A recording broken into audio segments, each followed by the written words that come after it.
This is the Trane RTU compressor.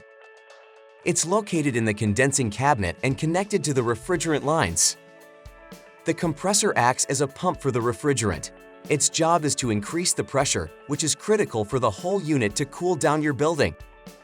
A technician will always check the compressor's amp draw during routine seasonal maintenance, but they will only check the pressures if there is an issue with the unit's performance.